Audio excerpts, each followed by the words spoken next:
2차 세계대전에서 항공기를 이용한 폭격의 위력은 실로 엄청났다. 하지만 전쟁이 장기화되면서 영국 공군의 문제점이 드러났는데 그것은 항공기가 아닌 조종사, 사람의 문제였다. 만약 항공기 50대가 폭격을 나갔다면 무사히 돌아오는 항공기 수는 30대 정도 된다. 그럼 사라진 20대 항공기는 다시 만들면 된다. 당시 영국은 하루에도 몇십 대의 항공기를 생산할 수 있었다. 그러나 문제는 전사한 조종사이다. 조종사는 아무리 속성으로 교육해도 몇 달이 걸리기에 전사한 조종사의 빈자리를 채워줄 사람이 없었다. 즉, 폭파된 항공기는 빠른 시간에 다시 만들면 되지만 조종사를 양성하는 데는 오랜 시간이 걸렸다. 그렇기 때문에 당시 항공기보다 중요한 것은 조종사였고, 이 같은 사람을 세우고 양성하는데 영국은 온 힘을 기울였다. 능력의 선지자인 엘리야는 많은 이적을 행했고 우상을 섬기는 850명의 선지자와 싸워도 승리했다. 그러나 엘리야에게 아쉬운 점이 있는데 그것은 혼자서만 사역을 했다는 것이고 마지막에 엘리사 한 명을 세웠다. 이에 반해 엘리사는 다르다. 엘리사는 선지 생도를 양성하는 사관학교 같은 것을 운영했고 제자도 많았다. 곧 엘리야는 뛰어난 사역을 했지만 사람을 세우는데 등한시했고 엘리사는 하나님의 종들인 사람을 세우는데 힘을 기울였다는 것이다. 사람이 중요하고 사람을 세워야 한다는 말은 우리가 많이 들었다.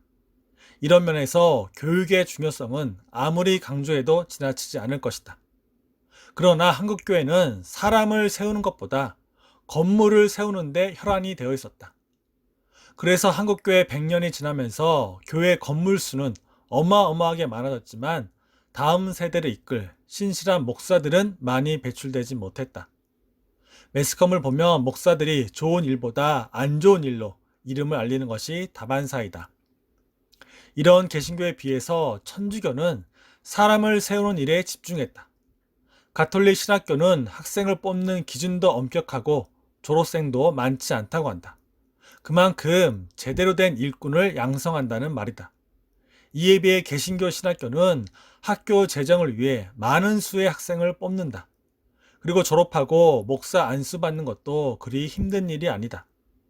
이런 천주교와 개신교의 사람을 세우는 교육의 차이로 인해 근래 천주교는 부흥하고 신부님들은 존경받고 있지만 개신교는 하락하고 목사들은 세상의 신뢰를 잃었다.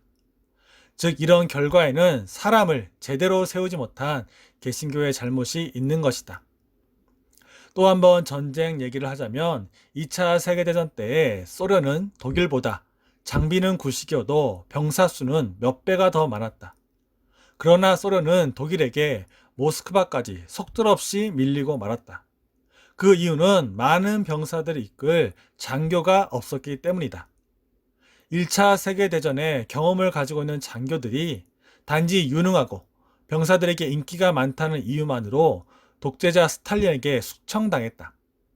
스탈린은 2차 세계대전 이후에도 훈장을 주어야 할 전쟁 영웅들을 시골 변방으로 보내거나 누명을 씌워 사형을 시켰다. 즉 소련은 많은 군사들을 이끌 장교, 사람이 없어서 히틀러에게 모스크바를 내주고 말았던 것이다. 나라도 기업도 가정도 또한 교회도 사람에게 집중해야 한다. 지금만이 아니라 장래를 생각한다면 더 사람에게 투자해야 한다. 예수님도 공생의 3년 동안 무엇을 남기셨나? 교회의 건물이 아닌 자신을 이어 복음을 전할 제자들을 남기셨다. 이 제자들이 없었다면 복음은 이스라엘 지역에서 한시적으로 유행하다 사라졌을 것이다. 그러나 잘 훈련된 제자들을 통해 복음은 이스라엘을 넘어 유럽, 아시아로 전파되어 우리에게까지 미치게 되었다.